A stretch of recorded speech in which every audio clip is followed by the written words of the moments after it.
Hello students, मैं निर्मल शर्मा और आज की वीडियो में बात करने वाले हैं केमिस्ट्री की। जैसा कि हम सभी को पता है 2 दिसंबर को एग्जाम है हमारा साइंस का और हमारा टारगेट ये है कि मिनिमम टाइम में पूरा रिवीजन कैसे कर लें। और रिवीजन भी सिर्फ उन बच्चों के लिए नहीं जिन्होंने पढ़ा था। मैं तो ये चाहूंगा कि 1 से 1.5-2 घंटे की क्लास के अंदर मैक्सिमम हम पूरी केमिस्ट्री को समझा दें कि जिस बच्चे ने अभी तक केमिस्ट्री पढ़ी भी नहीं थी उस बच्चे के लिए भी ये थोड़ा सा वैल्यू क्रिएट करे ये वाली वीडियो। तो अब हम बात कर रहे हैं, यदि अब इस केमिस्ट्री जो उसका पार्ट है साइंस का, सबसे बड़ी प्रॉब्लम क्रिएट करता है, एक केमिस्ट्री और दूसरा है फिजिक्स। भाई जिन बच्चों को रटना आता है ना, जिन बच्चों को याद रह जाता है, मेमोरी बहुत अच्छी है, उनके लिए बायो तो बहुत सिंपल होती है क्योंकि समझने वाला प्लस रटने वाला सब्जेक्ट है वो। लेकिन केमिस्ट्री में कुछ बेसिक्स की भी बातें आ जाती हैं, तो यहाँ बच्चों को कुछ प्रॉब्लम क्रिएट हो जाती है। इस वीडियो में हम बात करेंगे एक तो बेसिक्स की, यदि आपके बेसिक्स अच्छे हैं तो किस टाइप से क्वेश्चन पूछा जा सकता है उसकी। और तीसरी चीज हमारे पास आती है, आपको नॉलेज पूरी है, आपके बेसिक्स बहुत अच्छे हैं, लेकिन काफी सारे बच्चे ऐसे होते हैं जिन बच्चों को पेपर में क्वेश्चन समझ में नहीं आता। तो कुछ क्वेश्चंस का भी एग्जांपल लेंगे और बताएंगे आपको कि पेपर के टाइम पे किस तरीके से क्वेश्चन को अटेम्प्ट किया जाए। अब हम बात करते हैं केमिस्ट्री की, और केमिस्ट्री में मैंने आपको बताया सबसे पहली चीज आती है बेसिक्स की। बेटा बेसिक्स केस में हम बात करें तो सबसे पहले चैप्टर हमारे पास क्या है, केमिकल रिएक्शन एंड इक्वेशंस, दूसरा एसिड बेस सॉल्ट और तीसरा मेटल नॉन मेटल। इसके अंदर केमिकल रिएक्शंस तीनों चैप्टर के अंदर है। और केमिकल रिएक्शन लिखते वक्त आपको कंपाउंड्स लेने पड़ते हैं। बहुत सारे बच्चों को कंपाउंड्स ही बनाने नहीं आते, कुछ बच्चों को प्रैक्टिस नहीं है, याद नहीं है, ये बहुत बड़ी प्रॉब्लम रहती है। तो सबसे पहला यदि बेसिक्स की बात करूं, आपको 1 to 20 तक सारे एटॉमिक नंबर्स याद होने चाहिए, उनके सिंबल्स याद होने चाहिए। उसके बाद आप उनको डिवाइड करो 2 कैटेगरी के अंदर, पहली चीज तो मेटल्स और दूसरी चीज नॉन मेटल्स के अंदर। ठीक है भाई, मेटल्स क्या होते हैं, they have tendency to lose electron. ठीक है, और नॉन मेटल्स हमारे पास होते हैं, they have tendency to gain और एक्सेप्ट इलेक्ट्रॉन्स। तो दोनों मेटल्स हमारे पास क्या है, जो इलेक्ट्रॉन लूज करते हैं, और ये हमारे पास क्या है, जो इलेक्ट्रॉन गेन करते हैं। एग्जांपल के तौर पे यदि आप लेना चाहो तो सोडियम बेटा हमारे पास मेटल है, ये 1 इलेक्ट्रॉन लूज करता है। मैग्नीशियम हमारे पास मेटल है, एल्यूमिनियम हमारे पास मेटल है, कैल्शियम हमारे पास मेटल है और पोटेशियम हमारे पास मेटल है। ये वाली जो चीजें मैं बता रहा हूं, यदि आपको समझ में नहीं आ रही है तो आपको लिंक मिल रहा होगा एक, या तो डिस्क्रिप्शन में लिंक मिल जाएगा या फिर आई बटन पे क्लिक करके आप इस वीडियो को देख सकते हैं, जिसे मैंने कंपाउंड बनाना सिखाया है। पर मैं शॉर्ट टर्म में, बहुत छोटे टाइम में मैं रिवाइज करा रहा हूँ कि किस तरीके से आप कंपाउंड भी जल्दी जल्दी बना सकते हैं। ये मिल जाएंगे, ये तो बेसिक आपके पास है। और एनसीईआरटी में और भी कुछ मेटल्स हैं जिनका आप एग्जाम्पल लोगे इसमें, जैसे सिल्वर मिल जाएगा आपको Ag पॉजिटिव, बेरियम है Ba2 पॉजिटिव, लेड है आपके पास। तो ऐसे कुछ आपके पास और भी एग्जांपल्स हैं जो एनसीईआरटी के अंदर जिसके रिएक्शंस लिखी हुई हैं। नॉन मेटल में जैसे ऑक्सीजन मिल गया, सल्फर मिल गया, नाइट्रोजन मिल गया, फ्लोरीन मिल गया, क्लोरीन मिल गया। ये बेसिकली आप इनके एग्जांपल्स आप देखोगे। कुछ आपको पता होने चाहिए पॉली एटॉमिक आयंस के बारे में। जिस बच्चे को आता भी है ना, वो उसका ये बहुत ही ऐसा पार्ट होता है कि बच्चे कुछ ना कुछ गड़बड़ कर देते हैं, उन्हें कंपाउंड ही नहीं सही से बनाना नहीं आता। पॉलीएटॉमिक आयंस कौन कौन से, OH negative, hydroxide, SO4 2 negative sulphate, SO3 2 negative sulphide, S2 negative sulphide. देखिए तीनों में अंतर है। 4 SO4 2 negative is charge, SO4 4 का डबल क्या होता है 8 सल्फेट। इस तरीके से याद रख सकते हैं। SO3 sulphite TE, S2 negative sulphide तीनों चीजें अलग अलग है। फिर NO3 1 negative nitrate, NH4 positive ammonium,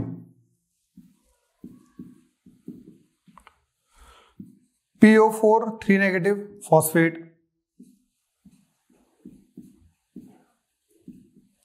और कार्बोनेट CO3 2 नेगेटिव,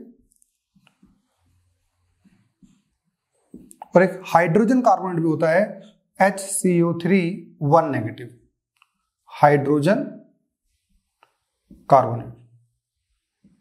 ये बेसिकली आपके पास पॉलीएटॉमिक आयंस हैं, ये आपको याद होने चाहिए बहुत अच्छे तरीके से, जिससे कि आप कंपाउंड्स बना पाओ। जैसे कि अच्छा हाँ, एक चीज और रह गई, मेटल्स में आपके पास, मेटल्स में जब आप लिख रहे हो, लिखते रहना बेटा साथ साथ, मेटल्स में आप देख रहे होगे तो दो चीजें और मिलेंगी। एक हो Fe2 पॉजिटिव, इसको हम बोलते हैं फेरस, और Fe3 पॉजिटिव, इसको हम बोलते हैं फेरिक। जिंक ले सकते हो Zn2 पॉजिटिव, ये भी आपको मिल जाएगा। कॉपर का देखोगे तो कॉपर आपके पास 2 पॉजिटिव दे रखा है, वैसे हम इसे क्यूप्रस बोलते हैं, और Cu1 पॉजिटिव वाले को क्यूप्रिक। बेटा फर्स्ट चैप्टर बाद में पढ़ना, यदि आपको ये नहीं पता था तो इसकी प्रैक्टिस करो, अदरवाइज आप केमिकल रिएक्शंस रटते रह जाओगे। और यदि आप केमिकल रिएक्शन याद कर रहे हो तो आपको कभी भी पूरे मार्क्स नहीं ला सकते केमिस्ट्री के अंदर, ठीक है ना। जैसे हमारे एनसीईआरटी के अंदर ये बहुत फेमस कंपाउंड है फेरस सल्फेट, है ना, फेरस का Fe, सल्फेट का SO4, इसकी +2, इसकी चार्ज -2, मल्टीप्लाई करोगे तो Fe2SO4 होल ट्वाइस। लेकिन मिनिमम रेशियो की बात करें तो FeSO4 बहुत ज्यादा यूज होता है। जैसे आप बात करोगे तो फेरिक ऑक्साइड, फेरिक ऑक्साइड में क्या देखोगे आप, ये Fe है और ऑक्सीजन है, ये +3, ये -2, तो ये होगा Fe2O3, that is ferric oxide. तो ये आपके पास एग्जांपल हो गया। सोडियम कार्बोनेट,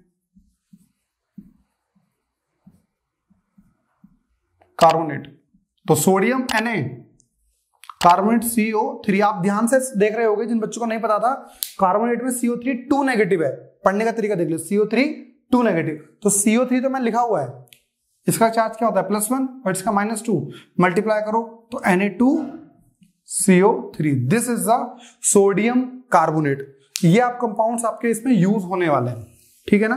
तो कंपाउंड्स में बहुत ज्यादा पढ़ने नहीं है, आपको सिर्फ पता होना चाहिए, प्रैक्टिस करो। जितनी ज्यादा प्रैक्टिस करोगे, आपके पास यदि कभी भी कोई कंपाउंड लिखा हुआ है तो उसे एग्जैक्टली याद मत करना, ठीक है ना, पहले उसे समझो और उसे प्रैक्टिस करो। दूसरी चीज, बेसिक में सबसे पहले बेटा हमारे पास क्या आ गए, कंपाउंड फॉर्मेशन, ठीक है, ठीक है। उसके बाद यदि हम केमिस्ट्री में केमिकल रिएक्शंस की बात करें तो टोटल आपने 6 टाइप की केमिकल रिएक्शंस पढ़ रखी है। केमिकल रिएक्शंस फर्स्ट चैप्टर में जो आपने पढ़ी है ना, टोटल 6 टाइप की। सबसे पहले बताइए, यस, कॉम्बिनेशन रिएक्शन। आपको याद होगा इसकी डेफिनेशन क्या है। कॉम्बिनेशन रिएक्शन क्या होती है, कंबाइन करना, when 2 or more reactants combine to form a single product. मतलब आपके पास रिएक्टेंट कितने होंगे, बहुत सारे, 2 या 2 से ज्यादा, बट प्रोडक्ट कितना आपके पास बनना है, 1। बात समझ में आई। तो क्या लिखा हुआ है एग्जाम्पल के तौर पे, सबसे पहले देखो, आपको केमिस्ट्री में जो रिएक्शंस हैं वो याद रखनी है, सिर्फ वही जो एनसीईआरटी में दे रखी है। ज्यादा याद मत करना क्योंकि उसका कोई फायदा है नहीं। एनसीईआरटी के बेस पे ही पेपर आता है सीबीएसई का, तो जितना एनसीईआरटी को अच्छे से पढ़ सकते हो बस वही आपके लिए प्रिपरेशन है। और दूसरी बुक आपके पास है एनसीईआरटी एग्जाम्पलर, तो बहुत सारे सैंपल पेपर्स, बहुत सारी बुक्स रिवीजन करने की कोई जरूरत नहीं है, आपके पास 1.5 दिन है टेस्ट के लिए। कॉम्बिनेशन रिएक्शन यदि हम बात करें, एनसीईआरटी में कौन कौन सी दे रखी है, कार्बन प्लस ऑक्सीजन CO2। एक रिएक्शन दे रखी है, उसने क्या कर रखा है, कैल्शियम ऑक्साइड लिया है, जिसको हम क्या बोलते हैं, क्विक लाइम। क्विकलाइम के अंदर हमने क्या कर दिया है बेटा, पानी डाल दिया है, और जैसे ही क्विकलाइम में हमने पानी डाला तो हमारे पास बन गया है CaOH होल ट्वाइस, और जिसको हम बोलते हैं स्लैग्ड लाइम। स्लैग्ड लाइम बहुत ज्यादा यूज किया जाता है व्हाइट वॉशिंग में। किस चीज में? व्हाइट वॉशिंग में। फटाफट फटाफट याद भी करते रहना, साथ साथ बोल रहा हूं मैं। When calcium oxide react with water, calcium hydroxide is form, that is known as slaked lime. और ये वाली जो रिएक्शन है, इस रिएक्शन को हम एक्सोथर्मिक रिएक्शन में भी लिख सकते हैं। What do mean by exothermic reaction? The reaction in which heat is released along with किसके साथ? Formation of products. प्रोडक्ट बनने के साथ साथ जिसमें हीट भी रिलीज होती है ना, उसको हम क्या बोलते हैं? Exothermic reaction. तो this is also example of exothermic reaction. इसमें एक्टिविटी दे रखी है, उसमें बताया हुआ है कि आपके पास एक जार है, उस जार में आपने क्विकलाइम डाला और उसके अंदर आपने पानी डाल दिया। पानी डालने के बाद क्या बन गया है? वो स्लैग्ड लाइम। और उसके बाद आपको साइड से टच करके देखना है कि वो टेम्परेचर उसका राइज हुआ था या फिर नहीं। यस, राइज होगा, because this is exothermic reaction. तो अब ये हमारे पास हो चुका है। This is the basic product for the white washing. जब व्हाइट वॉशिंग होती है तो CaOH होल ट्वाइस आपके दीवार पे लगा हुआ है, और इस पूरे रूम के अंदर प्रेजेंट होती है कार्बन डाइऑक्साइड। तो that carbon dioxide react with CaOH whole twice, that means slaked lime, it forms CaCO3 plus water. तो ये आपके पास लिखा हुआ है पेज नंबर 7 पर, और ऊपर डू यू नो में लिखा हुआ है ये वाली चीज कि CaOH होल ट्वाइस जब आप वॉल्स पे कर देते हो तो कुछ दिन में, 1-2 दिन के अंदर, जो रूम के अंदर कार्बन डाइऑक्साइड है वो रिएक्ट करती है इसके साथ और कैल्शियम कार्बोनेट बना देती है, जिसको हम लाइम स्टोन भी बोलते हैं। लाइम स्टोन भी बोलते हैं। ये वाली चीज आपके पास आ गई है, बात समझ में आ गई। और एग्जांपल कॉम्बिनेशन के एनसीईआरटी में, हाइड्रोजन प्लस ऑक्सीजन H2O।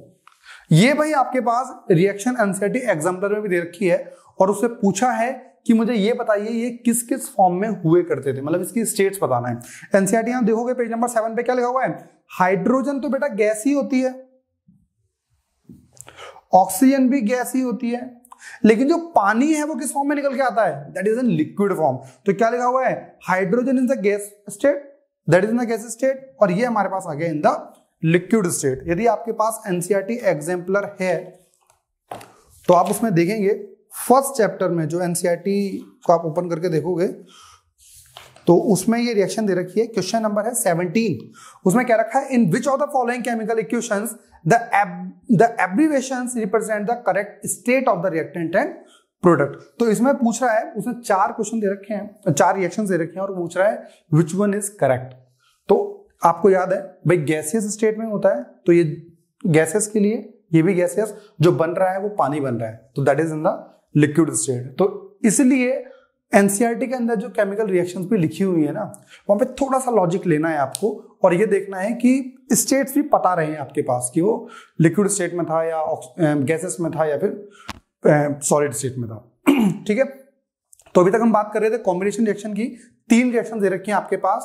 पहली रिएक्शन साथ साथ बोलिए मेरे साथ, carbon plus oxygen forms a carbon dioxide. दूसरी हमारे पास है when carbon monoxide calcium oxide react with water, calcium hydroxide is formed, and when calcium hydroxide react with carbon dioxide, limestone is formed, and this is also a formula of marble। जो आप marble देखते हो उसका भी यही formula होता है। चौक हो गई, मार्बल हो गई, या फिर आपके दीवार पे जब सीलन आ जाती है ना तो पपड़ी निकलती है, that is a calcium carbonate water. और तीसरी चीज हमारे पास आ गया है वाटर की रिएक्शन। अब हम आते हैं एक्सोथर्मिक के बाद। एक्सोथर्मिक क्या बोल रहा है वो? एक्सोथर्मिक रिएक्शन वो रिएक्शन है जिसमें हीट रिलीज होती है। और कौन सी रिएक्शन है? CH4 when react with oxygen, तो CO2 water plus energy is form, and this is the natural gas, जिसको हम क्या बोलते हैं? मीथेन भी बोलते हैं। तो this is methane when react with oxygen. मैंने सारी रिएक्शंस को बैलेंस नहीं कर रहा, लेकिन आपको एक चीज याद रखनी है, बैलेंस करते वक्त आपको जब रिएक्शन याद कर रहे हो तो बैलेंसिंग बहुत ज्यादा जरूरी है। तो पहली रिएक्शन तो ये हो गई। दूसरी चीज, इसी का एक्सोथर्मी का एग्जांपल है हमारी बॉडी। जब हम कोई भी खाना खाते हैं वो लास्ट में आके कार्बोहाइड्रेट, स्टार्च और सबसे लास्ट में वो ग्लूकोज में कन्वर्ट हो जाता है। तो ग्लूकोज का फॉर्मूला क्या है? C6H12O6। When react with oxygen तो कार्बन डाइऑक्साइड निकलेगा, वाटर निकलेगा और प्लस फिर से एनर्जी निकलेगी। इसीलिए आपने देखा होगा जब आप बहुत ज्यादा थक के आते हो तो मम्मी क्या करती है ना, डायरेक्ट ग्लूकोज दे देती है। When glucose react with oxygen, carbon dioxide, water and energy is released, है ना। तो ये वाली चीज क्या है हमारे पास? ये भी एक एक्सोथर्मिक रिएक्शन है, ये भी एक एक्सोथर्मिक रिएक्शन है और ये भी एक एक्सोथर्मिक रिएक्शन है। उसके बाद लास्ट में इसमें लिखा हुआ है, 3 एग्जांपल लिखे हुए हैं। लास्ट एग्जांपल है the decomposition of vegetable matter into the compost is also an example of exothermic reaction. तो टोटल हमारे पास 3 एग्जांपल एनसीईआरटी में वैसे लिखे हुए हैं और चौथा एग्जांपल आपके पास हो चुका है ये। तो अभी तक आपने 2 चीजें पढ़ी हैं, एक तो कॉम्बिनेशन रिएक्शन और दूसरा आपने पढ़ लिया है एक्सोथर्मिक रिएक्शन। साथ साथ आपको पेज भी देखते रहना है भाई, इस पेज में क्या लिखा हुआ है, किस तरीके से ये समझाना चाह रहा है, और आपको लर्न बहुत अच्छे से होना चाहिए जिससे कि क्वेश्चन कुछ भी पूछा जाए तो आप बता पाओ वहां पे। तो बेसिकली आपके पास कॉम्बिनेशन रिएक्शन आपने पढ़ ली है और इसके साथ पढ़ लिया है आपने एक्सोथर्मिक रिएक्शन। ठीक है बेटा, नेक्स्ट की बात करते हैं। नेक्स्ट में हमारे पास है डीकंपोजिशन, पोजिशन रिएक्शन। डीकंपोजिशन मतलब डिकम्पोज करना। डिकम्पोजर आपको पता है ना, जैसे किसी की डेड बॉडी होती है तो डिकम्पोजर्स हो जाते हैं जो से उसकी बॉडी को छोटे छोटे पार्टिकल्स में ब्रेक कर देते हैं। तो यहाँ पे भी डिकम्पोजर्स क्या है, आपके पास सिंगल एक रिएक्टेंट होगा और उसी एक रिएक्टेंट को क्या कर रहे हो आप मल्टीपल प्रोडक्ट्स के अंदर चेंज कर रहे हो। Means there are more than one product but reactant is single. तो इसको हम क्या बोल देंगे? Decomposition reaction. अब डिकम्पोज कैसे कैसे कर सकते हो? आपके पास 3 तरीके हैं। एक तो हीट, जिसको हम बोलेंगे थर्मल डिकम्पोजिशन। थर्मल मतलब टेम्परेचर। जब आप किसी भी चीज को डिकम्पोज करने के लिए हीट का यूज करते हो तो उसे हम थर्मल डिकम्पोजिशन बोलते हैं। फॉर एग्जाम्पल आपने ले रखा है फेरस FeSO4, फेरस सल्फेट। अभी मैंने बना के दिखाया था, when ferrous sulphate react with heated, react नहीं कर रहा, हीट कर रहे हैं, तो क्या बनना है? Fe2O3, that is ferric oxide. तो फेरिक ऑक्साइड कैसे? फेरिक और ऑक्सीजन, इसकी वैलेंसी कितनी होती है बेटा? +3, इसकी -2, मल्टीप्लाई कर दो Fe2O3, that is ferric oxide. तो ये आपको लिखते वक्त ये जरूर याद रखना है, ये वाली चीज, that is ferric oxide plus sulphur dioxide और plus sulphur trioxide, these all are the gases. बात समझ में आ गई? तो ये दोनों गैसेस हैं। सिर्फ क्या है हमारे पास, आप जब रिएक्शंस के अंदर देखोगे तो this is in the solid form, this is in the solid form, ये दोनों आपके पास हैं गैस। इसीलिए एक्टिविटी में जब आपने देखा होगा तो उसमें साइड में बच्ची की डायग्राम बना रखा है और टेस्ट ट्यूब से वो अपनी नाक को दूर रख रही है, क्योंकि जब कभी भी यदि आप SO2 आपकी नाक के अंदर यदि थोड़ा सा भी पानी प्रेजेंट है, यदि वो चला जाए तो H2SO3 बना लेगा, और when SO3 react with water it form H2SO4, this both are acid. तो मतलब आपकी बॉडी में एसिडिक कंटेंट जा रहा है, आपकी बॉडी मतलब इंटरनल जो स्किन है वो जल सकती है, थोड़ा सा नाक को आपको उससे दूर रखना चाहिए। यदि हम कलर की बात करें तो ये आपके पास ग्रीन कलर का होता है और ये वाला आपके पास रेडिश ब्राउन। ठीक है, तो ये आप वैसे हर एक कलर कोई पूछेगा नहीं पर आपको पता होना चाहिए। क्या सिर्फ एक ही रिएक्शन है? This is a first reaction for decomposition, there is single reactant but 3 products. ठीक है, दूसरे आप बात करोगे, आप कैल्शियम कार्बोनेट को या लाइमस्टोन को क्या कर सकते हो? हीट कर दो इसको। आप जैसे आप उसे हीट करोगे, calcium oxide plus carbon dioxide में वो ब्रेक हो जाएगा। तो दूसरी रिएक्शन आ गई, heating of limestone.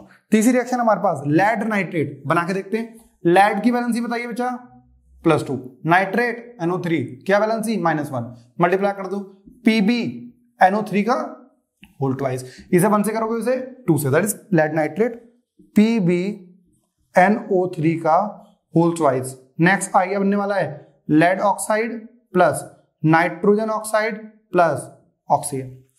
The most part of this reaction is balancing, क्योंकि इस इक्वेशन को जब आप बैलेंस करोगे तो बैलेंसिंग करते वक्त आपको लगेगा टाइम, इसलिए थोड़ा सा ऐसे याद कर लेना। यहाँ पे 4 लगना है, यहाँ 2 लगना है और यहाँ लगना है 2। तो बेसिकली आपने थर्मल डिकम्पोजिशन की एनसीईआरटी के अंदर 3 रिएक्शंस पढ़ी हैं, फेरस सल्फेट वाली, कैल्शियम कार्बोनेट वाली और लेड नाइट्रेट वाली।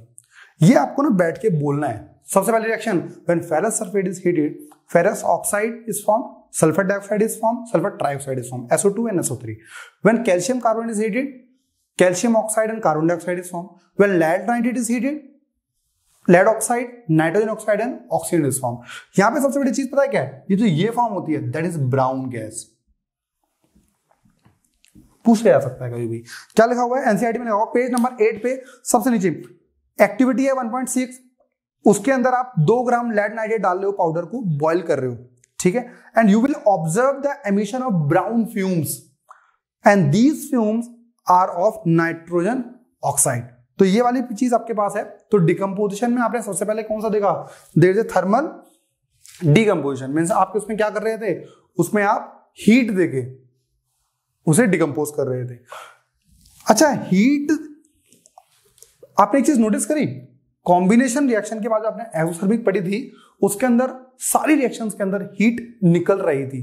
एक्सो मतलब एग्जिट, जिसमें हीट निकल रही है, और इन सब में इसमें भी हीट देनी पड़ रही है, इसमें भी हीट देनी पड़ रही है और इसमें भी हीट देनी पड़ रही है। And these reaction are also known as the endothermic reaction. बात समझ में आ गई? That is also known as the endothermic reaction. Endo मतलब एंट्री हो रही है उसकी। इन सारी रिएक्शंस में आपने हीट खुद दी है और इस वाली में हीट निकल रही थी, that is exothermic reaction and this is the endothermic reaction. तो ये वाली चीज तो हमारी रही कि हम क्या कर रहे थे? हम डिकम्पोज करा रहे थे। तो डिकम्पोज कराने का एक तरीका तो कौन सा था बेटा? हीट देके, दैट इज थर्मल डिकम्पोजिशन। दूसरा हमारे पास क्या है? इलेक्ट्रोलिटिक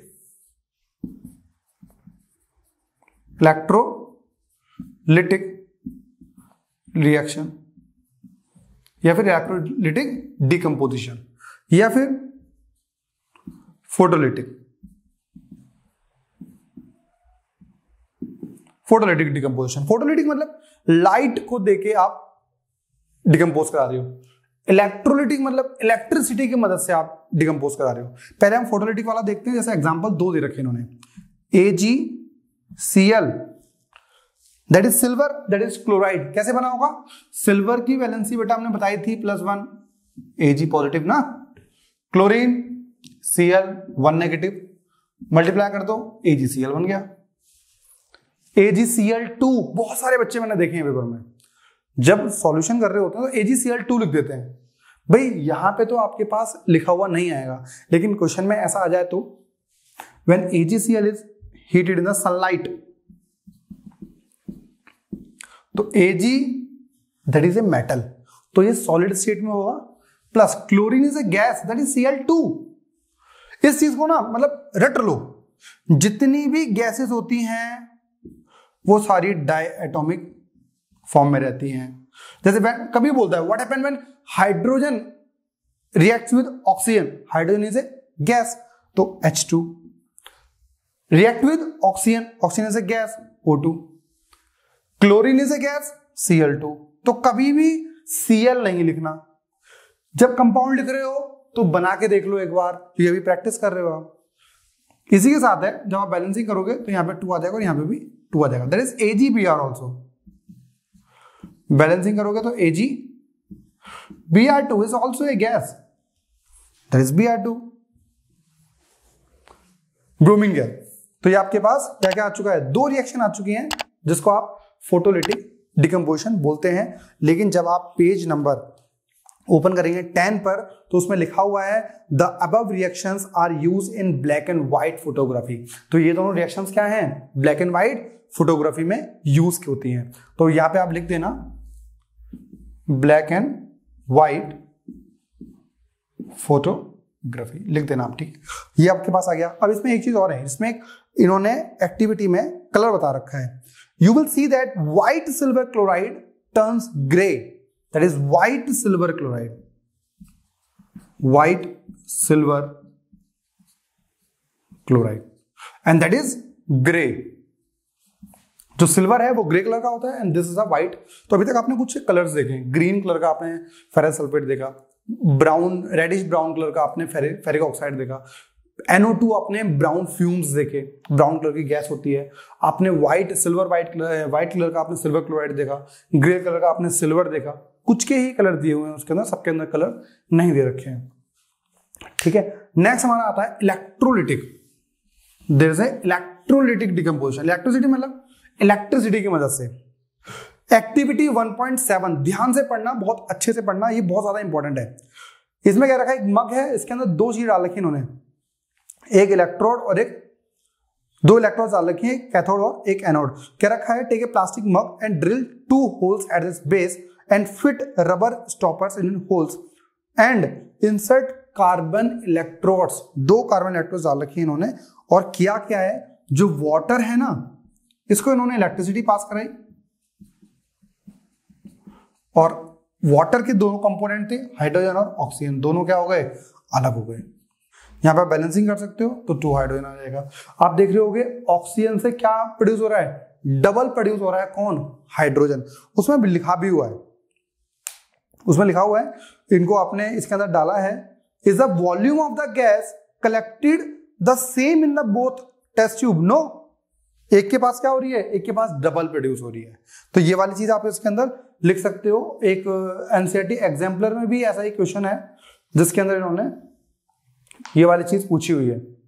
इसमें लिखा हुआ है, क्वेश्चन नंबर 11 है, क्वेश्चन 11 के अंदर इन्होंने पूछा हुआ है, क्या पूछा है, इन्होंने पूछा है electrolysis of water is a decomposition reaction. हम मानते हैं इस बात को।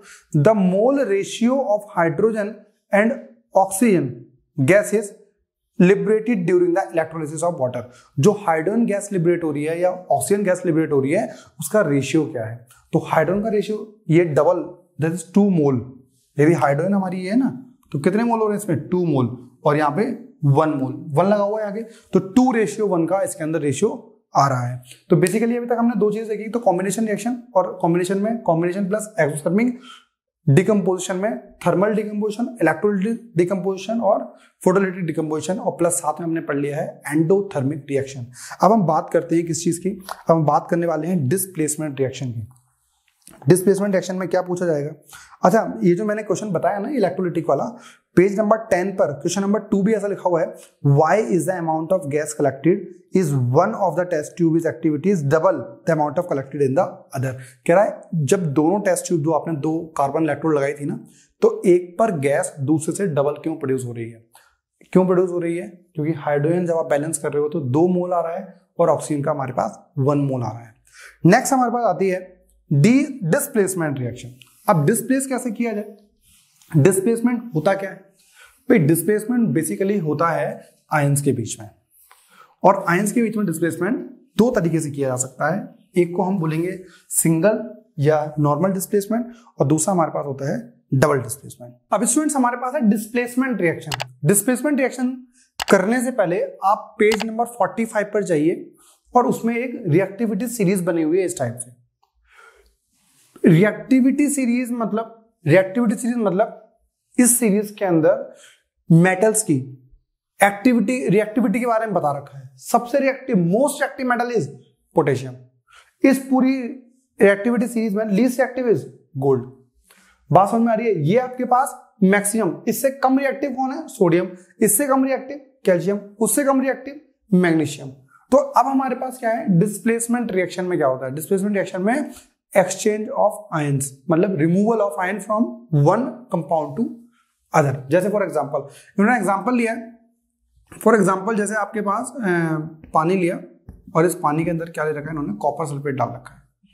कॉपर सल्फेट जब पानी में डालते हैं ना, जब वो एक्वस फॉर्म में होता है तो ये ब्लू कलर का होता है। एक शायद एनसीईआरटी एग्जाम्पलर में ऐसा एक क्वेश्चन भी पूछा गया है, 2nd या 3rd चैप्टर के अंदर, 2nd चैप्टर एनसीईआरटी एग्जाम्पलर का पेज नंबर 9 क्वेश्चन नंबर 4, उसमें लिखा हुआ है which of the following salt does not contain water of crystallization. पहला उसका नाम है blue vitriol. Blue vitriol is this, ठीक है ना, ये कॉपर सल्फेट एक्व सॉल्यूशन का। अब आपने क्या करा, इन्होंने आयरन डाल दिया है कॉपर सल्फेट के अंदर। अब एनसीईआरटी को पढ़े तो क्या कह रहा है वो, एनसीईआरटी कह रहा है why does the iron nail become brownish in colour and the blue colour of the copper sulphate fades. पहले क्या था, ये डार्क ब्लू था। जैसे ही आपने इसकी रिएक्शन करवाई तो कॉपर के पास कौन सा, ये देखो कॉपर के पास कौन सा है, ये कॉपर 2 पॉजिटिव रहा होगा और सल्फेट SO4 नेगेटिव 2 नेगेटिव रहा होगा। तो कॉपर के पास ये सल्फेट आयन था, लेकिन iron is more reactive than copper. Copper और आयरन इज मोर रिएक्टिव। इस चीज को ऐसा समझो, आपके दो दोस्त हैं, एक से दोस्त से आपकी बहुत ज्यादा अच्छी है और एक से बहुत कम। जिससे अच्छी ज्यादा है इसका मतलब क्या है, that person is more reactive, है ना। तो यहाँ पे आयरन और कॉपर सल्फेट है, तो सल्फेट आयन अभी तक किसके पास था, कॉपर के पास, लेकिन सल्फेट को अब कॉपर से ज्यादा रिएक्टिव मिल गया है, तो इसलिए सल्फेट कहां चला जाएगा, आयरन के पास। तो ये बन गया FeSO4 और बेचारा कॉपर अकेला रह गया। यदि ऐसे ही रिएक्शन लिखी जाती, FeSO4 में आप कॉपर डाल देते तो क्या होता, सल्फेट अभी किसके पास है, आयरन के पास। रिएक्शन कौन करने के लिए आया, कॉपर, लेकिन कॉपर तो आयरन से कम रिएक्टिव है ना, तो इसलिए ये रिएक्शन होगी नहीं। क्या लिख दोगे, नो रिएक्शन। मतलब आप तो ये कह रहे हो कि आप मेरे दोस्त हो और एक मेरा दोस्त है मुकेश अंबानी, अब आप ये चाह रहे हो मैं उससे दोस्ती तोड़ के आपसे कर लूं, है ना, क्योंकि इसके पास ऑलरेडी सल्फेट के पास आयरन था दैट इज मोर रिएक्टिव, और मैं उससे दोस्ती तोड़ के कॉपर के पास जाऊं तो ये पॉसिबल ही नहीं है, तो रिएक्शन होगी ही नहीं। तो ये वाला एग्जांपल किस चीज का है, there is a displacement reaction. आपको देखना पड़ेगा कि आयन पहले किसके पास था और किसके पास नहीं। इसमें से आप कुछ भी एग्जांपल ले सकते हो, जैसे एनसीईआरटी वाले ने किसका ले रखा है, कॉपर सल्फेट का लिया है बट जिंक के साथ, तो कॉपर सल्फेट प्लस जिंक। सबसे पहले आप क्या देखोगे, सबसे पहले आप देखोगे कि जिंक चाहता है ना सल्फेट मेरे पास आए, तो जिंक ज्यादा रिएक्टिव होना चाहिए। तो जिंक देखिए, जिंक ज्यादा है, मतलब जो ऊपर है दे आर मोर रिएक्टिव, तो जिंक ज्यादा रिएक्टिव है। जिंक की रिएक्शन किससे होगी, सल्फेट से। करके देखते हैं, जिंक और सल्फेट। जिंक के बाद बताइए बेटा कितना है, +2, सल्फेट के पास -2, मल्टीप्लाई कर दो ZnSO4। This is the zinc sulphate. और कौन अकेला रह गया भैया, अब कॉपर बेचारा रह गया है अकेला। बात समझ में आई। नेक्स्ट देखो क्या है, lead plus copper chloride, copper chloride CuCl2 और लेड। देखें जरा इसमें लेड दे रखा है क्या, लेड है, बिल्कुल है। Lead is more reactive than copper, तो ये रिएक्शन होगी। तो लेड का रिएक्शन किसकी होगी, क्लोरीन की। तो लेड की वैलेंसी है +2, क्लोरीन के -1, मल्टीप्लाई करके देख लो, PbCl2 इज द प्रोडक्ट। तो PbCl2 is a product and copper बेचारा फिर से अकेला रह गया। तो इन्होंने आपने एक चीज एक नोटिस किया, copper sulphate, copper sulphate, copper chloride, ये रिएक्शन उन्होंने दे रखी है। और आप जब तक एक्सचेंज करके नहीं लिखोगे, जब तक आप ये नहीं देख सकते कि ये मोर रिएक्टिव है फिर नहीं। यही सेम रिएक्शन है, यही सेम रिएक्शन है, बट थोड़ा सा आगे क्या लग जाएगा, there is a double displacement. Double का मतलब समझ गए होगे भैया। डबल का मतलब अभी तक एक के पास आयन था, अब दोनों के पास आयंस होंगे। जैसे हमारे पास एग्जांपल दिया हुआ है सोडियम सल्फेट। यार मैं 2 दिन पहले की बात बताऊं, एक बच्चे ने सोडियम सल्फेट गलत लिख रखा था। अब जो वीडियो देख रहा होगा वो समझ गया होगा, उसी का नाम लिया जा रहा है सोडियम और सल्फेट। भाई इसका +1 इसका -2, Na2SO4। यार ये तो गलतियां मत करो कम से कम, यही आप देख लो। तो सोडियम सल्फेट है और प्लस सोडियम सल्फेट की रिएक्शन किससे हो रही है, बेरियम क्लोराइड के साथ। बेटा मैंने आपका नाम बताया नहीं है, वीडियो डिसलाइक मत कर देना। तो बेरियम क्लोराइड हमारे पास है और सोडियम सल्फेट हमारे पास है, तो इन दोनों की रिएक्शन हो रही है। सोडियम के पास अभी कौन सा आयन है, दैट इज सल्फेट, और बेरियम के पास क्लोराइड आयन है। तो क्या क्या हो जाएगा, तो सोडियम जाएगा क्लोरीन के पास और बेरियम आ जाएगा सल्फेट के साथ। तो क्या कंपाउंड बन जाएगा, सोडियम और chlorine, that is sodium chloride, barium plus sulphate. अब देखो कंपाउंड बनना क्या चाहिए, वैसे आप ये सोच रहे हो ना सर ये क्यों बता रहे हैं, तो हमें याद ही है, and there is a double displacement reaction. आप एक चीज देखो ना, यहां पे यदि वो लिख दे देयर इज X, बताइए X क्या बनने वाला है, X क्या बनेगा, वो लिख दे A, B, C और D, 4 ऑप्शन दे दे। अब जिसको ये बनाना आता होगा वो तो सही बना देगा, अदरवाइज बच्चे वहां पे गलती कर देंगे। तो कौन जा रहा है, बेरियम और सल्फेट। तो बेटा बेरियम की वैलेंसी +2 पहले बताई थी, SO4 की -2, मल्टीप्लाई कर दो BaSO4। This is the example. तो यहां तक आप समझ चुके हो क्या बनने वाला है आपके पास, BaSO4। BaSO4 ये भी एक्वस सॉल्यूशन, एक्वस के फॉर्म में होगा, और जब ये एक्वस की फॉर्म में है नहीं, BaSO4 सॉरी सॉलिड की फॉर्म में है। व्हाइट पाउडर होता है, व्हाइट पाउडर की फॉर्म में रहता है बेरियम सल्फेट। अब एक चीज और है, ये तो सॉल्ट है, नॉर्मल नमक है जो आप अपने घर में लेते हैं, बैलेंसिंग कर लोगे तो ये हमारे पास 2 आ जाएगा, ठीक है। इसी रिएक्शन को हम प्रेसिपिटेशन रिएक्शन भी बोलते हैं, प्रेसिपिटेट बन जाता है। जैसे आप कहो पानी में फेविकॉल डाल दो, नीचे पानी में फेविकॉल बैठ जाएगा, दैट इज कॉल्ड प्रेसिपिटेट। तो प्रेसिपिटेशन रिएक्शन भी है, आपसे पूछ सकता है, एनसीईआरटी एग्जाम्पलर का एक क्वेश्चन है, उसमें लिखा हुआ है, क्वेश्चन ध्यान से सुनना, barium chloride on reacting with ammonium sulphate, barium chloride react with ammonium sulphate forms barium sulphate and ammonium chloride. एक बार लिखने से, barium chloride BaCl2, ammonium sodium नहीं है, अमोनियम, तो अमोनियम का होता है NH4, सल्फेट 2 इधर SO4, अमोनियम सल्फेट का रिएक्शन कर रहा है और क्या बनेगा फिर, ये इधर चला जाएगा, बेरियम सल्फेट इधर आ जाएगा और अमोनियम क्लोराइड अलग से बन जाएगा। ये कंपाउंड बन गया आपके पास। कंपाउंड मैंने बैलेंसिंग की होगी, बनाया हो उसके बाद ही बनाई है। तो बोल रहा है barium chloride react with ammonium sulphate two forms barium sulphate and ammonium chloride, which one of the following, which one of the correctly representing type of the reaction. ये पूछ रहा है, 4 ऑप्शन दे रखे हैं, कौन सा करेक्ट है। पहला क्या है, डिस्प्लेसमेंट रिएक्शन, दूसरा precipitation, combination and double displacement reaction. फिर वो दे रखे हैं वो ऑप्शंस, ए का है 1 ओनली, दूसरे का है 2nd ओनली, डी ऑप्शन है 2nd एंड 4th। मतलब ये प्रेसिपिटेशन रिएक्शन भी है और ये डबल डिस्प्लेसमेंट रिएक्शन भी है। यस, ये दोनों है, क्योंकि जो ये बेरियम सल्फेट बनना है ना सॉलिड फॉर्म के अंदर, जो बनना होगा पाउडर, वो व्हाइट कलर का होता है। तो जब उसे उसमें डालोगे तो ये एक सल्फेट उसकी फॉर्म में होता है, ये किसकी फॉर्म में, प्रेसिपिटेट की फॉर्म के अंदर, ठीक है। तो एक रिएक्शन तो ये पढ़ी, एक रिएक्शन आपने पढ़ ली अमोनियम के साथ। एक रिएक्शन और दे रखी है, जैसे पेज पढ़ लोगे, पेज नंबर 12 में एक ब्लू कलर के बॉक्स में लिखा हुआ है रिकॉल एक्टिविटी 1.2। तो इसमें क्या लिखा हुआ है, where you have mix the solution of lead nitrate, lead PbNO3 का होल ट्वाइस, पढ़ चुके हो आप, lead nitrate that react with potassium iodide that is Ki। Video में छोटी कर रहा हूं बेटा, बस थोड़ा सा फर्स्ट चैप्टर है, आपको रिएक्शन समझ में आ गई ना, 2nd और 3rd चैप्टर तो मतलब आप मान करके बहुत कम टाइम हो जाएगा। Lead potassium iodide, potassium iodide कैसे बना, पोटेशियम की वैलेंसी +1, K1 आयोडाइड माइनस, तो K +1 आयोडीन -1 मल्टीप्लाई कर दो तो Ki आ गया, दैट इज Ki। इसकी रिएक्शन करोगे तो क्या बन जाएगा, डबल डिस्प्लेसमेंट लेड आयोडाइड, तो PbI2 and potassium nitrate KNO3 आपके पास। This is the potassium nitrate, this is the lead iodide, और ये रिएक्शन हो चुकी है। ये तो सॉल्ट है आपके पास।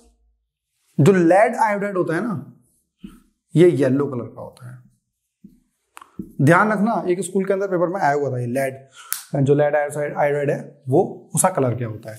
तो यहां तक बेटा हमारे पास 2 केमिकल रिएक्शन दे रखी है एनसीईआरटी के अंदर, जो डबल डिस्प्लेसमेंट, दोनों को याद कर लो, लर्न करो, बार बार लिखो। केमिस्ट्री सिर्फ लिखने से ही याद हो सकती है, और कोई तरीका केमिस्ट्री पढ़ने का है ही नहीं। जितनी बार रिएक्शंस लिखोगे उतना बार आपको याद हो जाएगा। लास्ट 2 टॉपिक हमारे पास रह रखे हैं, oxidation and reduction. Oxidation and reduction, जिसके पास एनसीईआरटी एग्जाम्पलर नहीं है वो डाउनलोड कर लो, जिसके पास है वो निकाल लो, क्योंकि मैं पढ़ाते पढ़ाते साथ साथ आपके पास एनसीईआरटी एग्जाम्पलर क्वेश्चन भी करा रहा हूं। ऑक्सीडेशन की बात की जाए तो ऑक्सीडेशन मतलब एडिशन ऑफ ऑक्सीजन। क्या है, एडिशन ऑफ ऑक्सीजन और रिमूवल ऑफ हाइड्रोजन। हाइड्रोजन का निकलना और ऑक्सीजन का ऐड होना ही ऑक्सीडेशन होता है। जैसे कॉपर है, इस कॉपर के पास बेचारे के पास ऑक्सीजन नहीं है, तो कोई आया उससे कहा ले बेटा ऑक्सीजन ले ले, तो क्या बन गया, कॉपर ऑक्साइड बन गया। तो कॉपर के अंदर क्या हो गया बेटा, there is addition of oxygen. लिखा हुआ है उसके अंदर, the surface of copper powder becomes coated with the black copper oxide that is black in colour. बात समझ में? When copper react with oxygen, copper oxide is form that is black copper oxide. ठीक है, इसी चीज को हम देखें तो जो कॉपर ऑक्साइड बनाया है आपने, और कोई एग्जांपल देखा जाए तो यहाँ पे, जैसे मैं आपको बताता हूं, एनसीईआरटी एग्जाम्पलर आपने निकाल ली होगी अभी तक, है ना? चलिए पहले रिडक्शन और पढ़ा दूं, उसके बाद पढ़ते हैं इसे। अब रिडक्शन क्या है? रिडक्शन इसका उल्टा, इसमें क्या हो रहा है, एडिशन ऑफ ऑक्सीजन, इसमें एडिशन ऑफ हाइड्रोजन, इसमें क्या था, रिमूवल ऑफ हाइड्रोजन, इसमें रिमूवल ऑफ ऑक्सीजन। उल्टा, यदि ऑक्सीजन रिमूव हो रहा है तो उस रिडक्शन बोलेंगे। कॉपर ऑक्साइड था ना, इस कॉपर ऑक्साइड की रिएक्शन आपने करवा दी हाइड्रोजन के साथ, there is a displacement reaction also. When copper और हाइड्रोजन की बात की जाए ना, hydrogen is more reactive than copper, तो हाइड्रोजन ने क्या करा, ऑक्सीजन ले लिया इससे, तो जैसे ही ऑक्सीजन ले लिया इसने, ये बन गया वाटर, और कॉपर बेचारा अकेला फिर से हो गया जैसे ये पहले था। तो हमारे पास इस रिएक्शन को क्या बोलेंगे, देयर इज अ रिडक्शन। ठीक है, अब इसमें देखिए, अब नेक्स्ट आपने एक वर्ड पढ़ा होगा, there is a redox reaction. Redox reaction क्या है, ऐसी रिएक्शन जिसमें ऑक्सीडेशन भी हो रहा हो और रिडक्शन भी हो रहा हो, ऐसी रिएक्शन को हम क्या बोलते हैं, रिडॉक्स रिएक्शन। किस तरीके से, कॉपर के पास ऑक्सीजन था लेकिन अब ऑक्सीजन नहीं है, तो क्या हो गया यहां पे, रिडक्शन। हाइड्रोजन के पास ऑक्सीजन नहीं था लेकिन अब है, इसको हम क्या बोलेंगे, ऑक्सीडेशन। क्या मेरी आप बात समझ पा रहे हैं? This is the oxidation and this is the reduction. तो इस रिएक्शन को हम रिडॉक्स रिएक्शन भी बोल सकते हैं। आप सभी को बात समझ में आ गई? This redox reaction. एग्जाम्पल और दे रखी है एनसीईआरटी के अंदर, एक जिंक ऑक्साइड और कार्बन का भी एग्जाम्पल है। तो अब देखिए जिंक और कार्बन, देखिए जिंक कहाँ है, जिंक कहाँ है, एक्चुअली कार्बन जो होता है ना, एक बहुत ही अच्छा रिड्यूसिंग एजेंट है, जिंक से ऊपर आता है वो। तो जैसे ही आपने ऐसे रिएक्शन कराई तो कार्बन ने रिएक्शन करी ऑक्सीजन के साथ और जिंक अलग हो गया। तो कार्बन के पास पहले ऑक्सीजन नहीं थी बेचारे के पास, लेकिन अब है, तो ये ऑक्सीडेशन हो गया। जिंक के पास ऑक्सीजन थी पर अब नहीं है, तो ये रिडक्शन हो गया। बात समझ में आई नहीं आई? एक लास्ट एग्जांपल दे रखा है, बहुत ही इंपॉर्टेंट क्वेश्चन है। तो क्या है, मैग्नीज ऑक्साइड प्लस HCl। ये एक केस स्टडी के फॉर्म में दे रखा है ओसवाल के सैंपल पेपर के अंदर। Manganese oxide plus HCl। इसकी पता है सबसे बड़ी खासियत क्या है इस रिएक्शन की? यदि आप इसे अपने मन से लिखना चाहें तो क्या बनाएंगे, Mn और Cl, MnCl2 हो गया, हाइड्रोजन और ऑक्सीजन वाटर हो गया।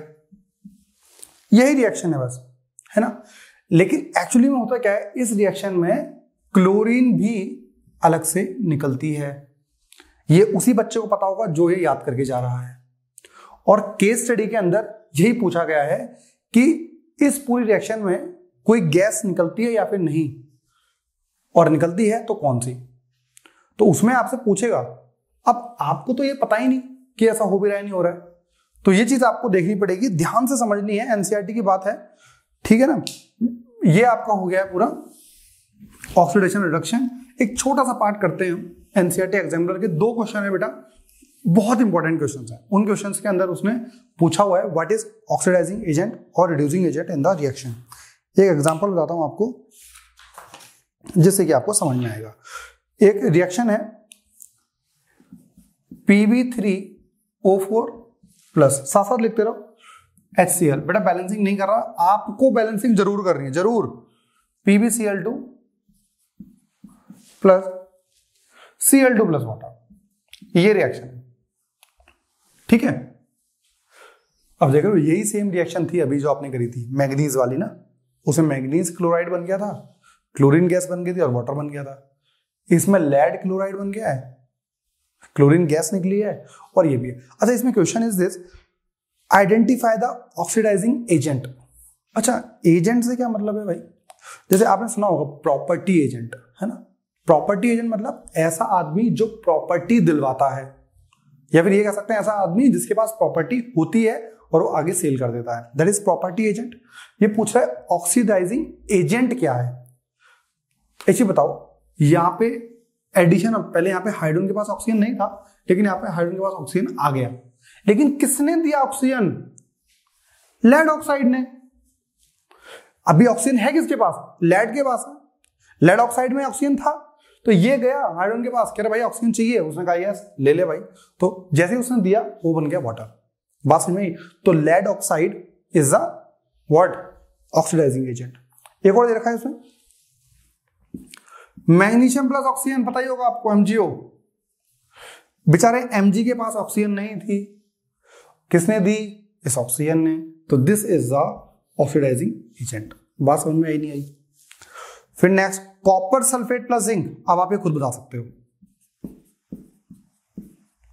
क्या बनना चाहिए? ZnSO4 plus copper. बताइए, देखो ये भी देख सकते हो, this is A displacement reaction. इसमें बताइए कौन है ऑक्सीडाइजिंग एजेंट? जिसके पास ऑक्सीजन होगा, तो कॉपर सल्फेट के पास ऑक्सीजन है, इसलिए वो।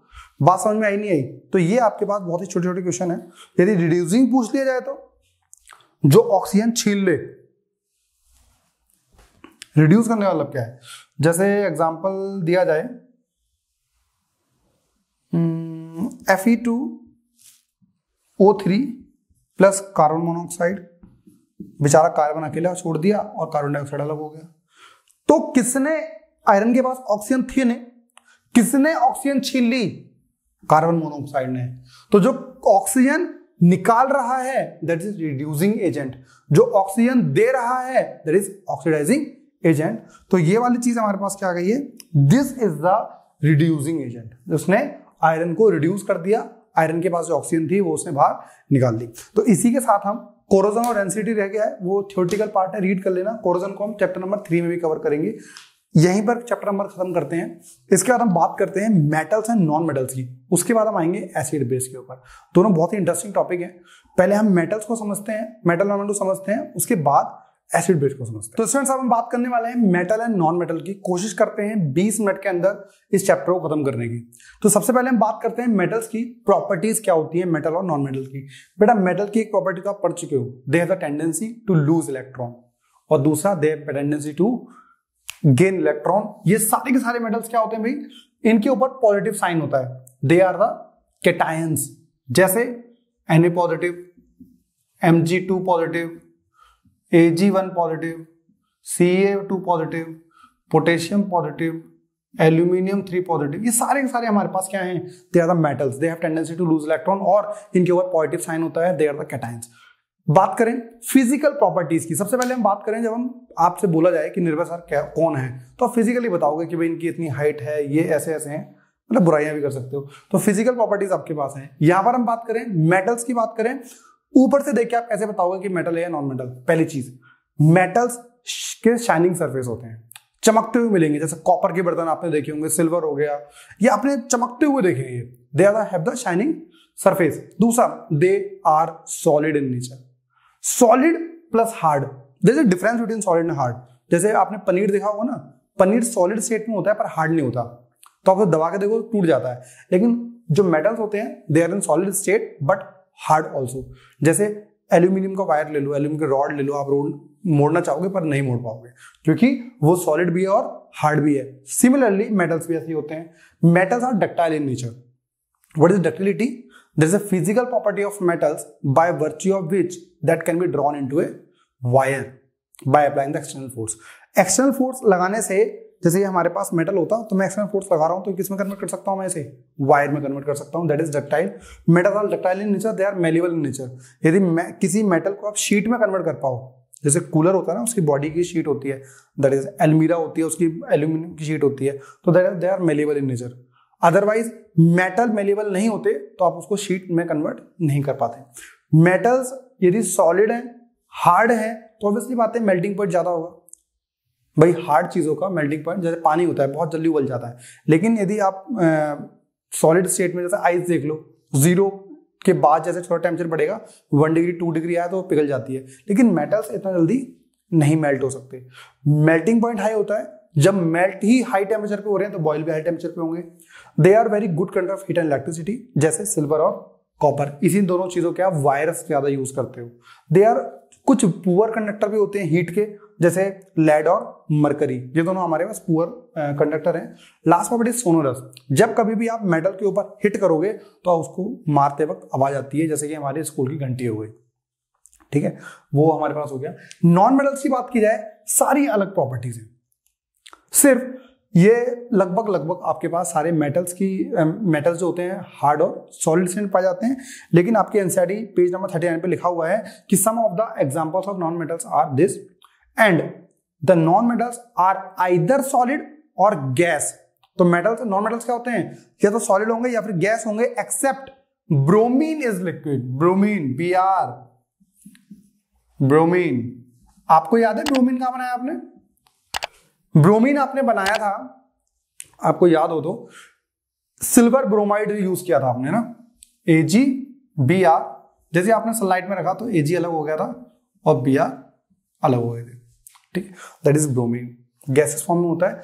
यहां पर भी एक एक्सेप्शन है, वो हम आगे बात करते हैं। सॉलिड और हार्ड ऑब्वियसली बात है, ये हो ही नहीं सकते, डक्टाइल नहीं होते, मेलेबल नहीं होते, हाई मेल्टिंग पॉइंट नहीं होता, ये भी नहीं होता और सोनोरस भी नहीं, कोई क्वालिटीज नहीं है इसके अंदर जो मेटल्स के अंदर है, ठीक है, जस्ट अपोजिट कैरेक्टर है।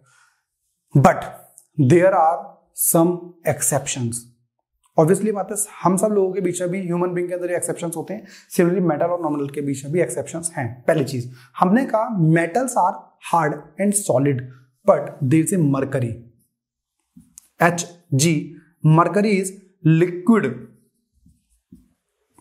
at room temperature, they are liquid in room temperature, there is an exception। हमने कहा कि जो सॉलिड होते हैं they have very high melting and high boiling point, boiling और मेल्टिंग दोनों हाई होते हैं।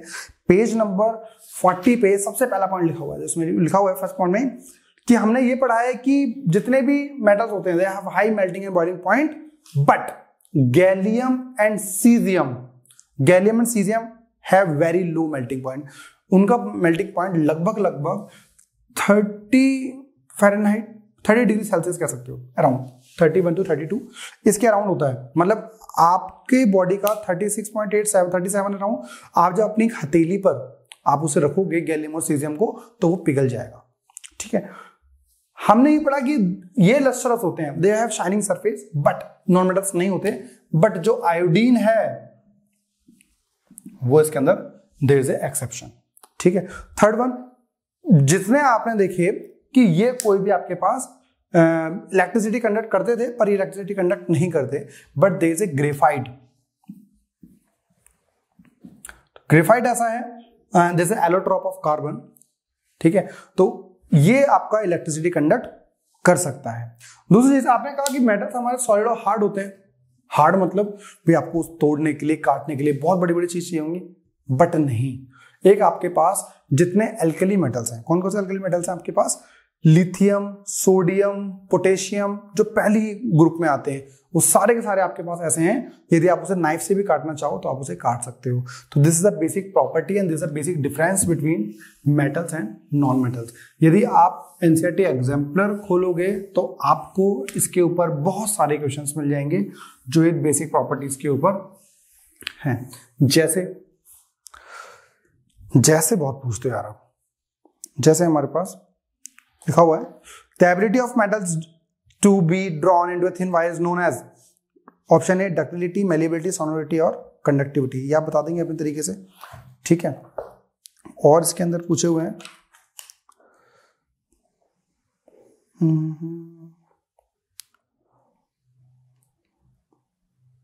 और इसके बाद वाले टॉपिक के ऊपर है, जैसे आप इसमें लिखा हुआ है generally non metals are not lustrous, lustrous नहीं होते, but which of the following non metal is lustrous. Question number 19 है, सल्फर, ऑक्सीजन, नाइट्रोजन, आयोडीन, तो बताइए इन चारों में से कौन सा लस्ट्रस होगा। इस टाइप से क्वेश्चन आपसे पूछे जा सकते हैं, बट ये बहुत सिंपल हो गया था। नेक्स्ट हमारे पास आता है metal with oxygen, metal with oxygen होगा क्या, ऑब्वियसली बात है मेटल ऑक्साइड बन जाएगा। बहुत सारे ऑक्साइड्स आप देख सकते हो, जैसे magnesium plus oxygen, first chapter में आपने मैग्नीशियम रिबन जलाया था, ऑक्सीजन में O2 जरूर। कॉपर प्लस ऑक्सीजन अभी आपने देखा, एल्यूमिनियम प्लस ऑक्सीजन ये आप देख रहे हैं, Al2O3 यही बनेगा, देख लीजिए। एल्यूमिनियम की वैलेंसी +3, ऑक्सीजन की -2, रिएक्शन करा दो Al2O3। जिंक ले लो भैया, ऑक्सीजन के साथ ZnO बन गया, बैलेंसिंग कर लेना सबकी। तो ये सारे एग्जांपल है, metal react with oxygen, metal oxide is form. ये सारे के सारे एग्जांपल किस चीज के हैं? This is example of what? Combination reaction. ये सारे क्या होते हैं? They are basic in nature, basic in nature. तो क्या कह सकते हो भैया आप कह सकते हो जितने भी मेटल ऑक्साइड्स होते हैं they are basic in nature. अच्छा एक चीज होती है, यदि कोई भी बेस है तो हमेशा वो रिएक्शन किससे करता है? नॉर्मली एसिड के साथ। तो आप इन बेस को एसिड के साथ रिएक्शन इजीली करा सकते हो, लेकिन आप जब चाहो इसकी रिएक्शन बेस के साथ ही करा दो, बट थोड़ा सा मुश्किल हो जाता है। बट इसमें से कुछ ऐसे मेटल ऑक्साइड्स हैं जो ऐसा शो करते हैं, ये हमारे पास। इसको हम बोलते हैं amphoteric oxide. What is this? Amphoteric oxides ये acid as well as base दोनों से रिएक्शन कर सकते हैं, पर ये दोनों किससे करेंगे? सिर्फ एसिड के साथ। एग्जांपल देख लेते हैं। व्हेन जैसे Al2O3 है, अपनी रिएक्शन कराई HCl के साथ, तो बेटा इसके पास आयन कौन सा है? H positive Cl negative. तो Cl रिएक्शन करेगा किसके साथ? एल्यूमिनियम के साथ। तो क्या बन जाएगा? AlCl3 plus water. Aluminium oxide की रिएक्शन आपने कराई किसके साथ? NaOH ले लो, NaOH इज ए बेस। तो क्या बन जाएगा? NaLO2 नल O2 और वाटर बन गया। एनसीईआरटी में पेज नंबर 41 पे लिखा हुआ है ये दोनों हमारे पास रिएक्शन किस चीज की हैं? ये शो कर रहा है कि वैसे हमारे पास जो मेटल ऑक्साइड्स होते हैं they react only with means acid, but aluminium oxide can react with acid as well as base, दोनों रिएक्शन कर रहा है। ऐसा एक और है zinc oxide. When zinc oxide react with NaOH, Na2ZnO2 is form. ठीक है, और प्लस वाटर निकल जाएगा। ये आपको पास दिया हुआ है, आप यदि एनसीईआरटी में देखना चाहते हैं तो पेज नंबर 20 पे लिखा हुआ है। हाइड्रोजन फॉर्म हो रहा है और when metal oxide react with sodium hydroxide. ठीक है, when zinc oxide react with HCl, तो क्या करोगे? ZnCl2 is form, Zn plus this and water is there. तो ये आपके पास दोनों रिएक्शन है एम्फोटेरिक की, जिंक की और जिंक ऑक्साइड की रिएक्शन HCl के साथ और इसके साथ। तो हमने ये देखा जितने भी मेटल ऑक्साइड्स होते हैं they are basic in nature, they only react with acids, but there are some non metal oxides which can react with acid as well as base, and these oxides are known as the amphoteric oxides. Example देखें तो अच्छा, amphoteric oxides जो होते हैं, जो metal oxides जो होते हैं, सारे के सारे मेटल ऑक्साइड्स पानी में सॉल्यूबल नहीं होते। लास्ट की दो line, most metal oxides are insoluble in water. जितने भी मेटल ऑक्साइड्स होते हैं they are insoluble in water, but some of these dissolve in water to form as alkalis. तो जैसे हमारे पास सोडियम ऑक्साइड है, it can react with water. Potassium oxide है, it can react with water. ये बनेगा तो बन जाएगा NaOH। इसी रिएक्शन करोगे तो ये हटा भी सकते हो आप। ठीक है, जब इसकी रिएक्शन करवाओगे आप तो ये बन जाएगा KOH। ये भी आपके पास 2 में आ गया, ये आपके पास हो गई है। So these are alkalis. What is alkalis? क्या लिखा हुआ है इसमें? Sodium oxide and potassium oxide dissolve in water to form alkalis as follows. दोनों आपके पास sodium oxide when react with water and potassium oxide react with water, तो आपके पास sodium hydroxide and potassium hydroxide बन गया है। These are the alkalis. Next बात करते हैं। अच्छा, आपने ये पढ़ा कि मेटल के साथ ऑक्सीजन रिएक्ट कर सकता है, यस, बट किस मैनर में करता है वो भी जानना बहुत जरूरी है। तो जैसे आप पेज पढ़ लो 42 पे एक पैराग्राफ में यही समझाया हुआ है, उसमें क्या रखा है कि sodium and potassium react vigorously that they react fire, they catch fire. Sodium plus plus मत लिखिए, नॉर्मली पोटेशियम, दोनों कैसे हैं, दे कैच फायर। कब? इन्हें आग लग जाती है if they kept in open, यदि उन्हें खुले में रखा जाए तो। सो इसी वजह से इनको प्रोटेक्ट करने के लिए डायरेक्ट ऑक्सीजन कांटेक्ट में नहीं लाया जाता, इसलिए आप इसे केरोसिन ऑयल के अंदर डाल के रखते हो। Next, at ordinary temperature surface of metal such as magnesium, aluminium, zinc, lead, magnesium, aluminium, zinc और लेड। एक जगह शायद मैंने पीवी की जगह पीडी लिख दिया था, तो आप उसे देख लेना। Aluminium, zinc, lead or magnesium are covered with a thin layer of oxides. The protective layer prevent the metal from further oxidation. इसका मैं एग्जाम्पल बताता हूँ। जैसे आपके पास ये मेटल का वायर होगा, इसके ऊपर एक जैसे एल्यूमिनियम था ये, तो ऊपर ऊपर क्या देखोगे, एक लेयर बन जाएगी and that layer is of aluminium oxide. अब इससे क्या हुआ, अब जब ऑक्सीजन आ रहा होगा तो इस लेयर की वजह से वो एल्यूमिनियम से रिएक्शन कर ही नहीं पा रहा होगा। क्यों नहीं कर पा रहा? क्योंकि जो ऑक्सीजन था वो किससे रिएक्शन कर पा रहा था, वो उसे रिएक्शन कर दी एल्यूमिनियम के साथ। लेकिन ऑक्सीजन एल्यूमिनियम कांटेक्ट में आएगा कैसे? क्योंकि जो ऑक्सीजन था वो किससे रिएक्शन कर रहा है, सिर्फ एल्यूमिनियम ऑक्साइड की लेयर से, इसलिए जो फर्दर ऑक्सीडेशन होता है वो होता ही नहीं है। इसका एग्जाम्पल आप देख सकते हो, जब होली होती है तो होली में जब आप होली खेलने जाते हो तो उससे पहले आप ऑयल लगा के जाते हो। तो ऑयल लगाने से क्या होता है, जैसे आपने अपनी बॉडी के ऊपर ऑयल लगा लिया, अब कोई कलर लगाएगा तो किससे कांटेक्ट में आएगा, वो ऑयल के, आपकी बॉडी के डायरेक्ट कांटेक्ट में नहीं आया। अब आप साबुन लेते हो, ऑयल की लेयर को क्या कर लेते हो, हटा लेते हो, आपका आपकी बॉडी के ऊपर रंग चढ़ा ही नहीं। ये वाला ही तरीका यहाँ पर होता है। तो ऑर्डिनरी टेम्परेचर पे कुछ मेटल होते हैं जो ऑक्साइड्स की लेयर बना लेते हैं, जैसे मैग्नीशियम, एल्यूमिनियम, जिंक और lead. Next, the protective oxide layer prevents the further oxidation. Iron does not burn on heating, but iron flings burn vigorously when sprinkled in the flame of burner. Iron को आप heat करते हैं तो आप उसे burn नहीं कर सकते, बट आयरन फ्लिंग्स को आप कर सकते हो।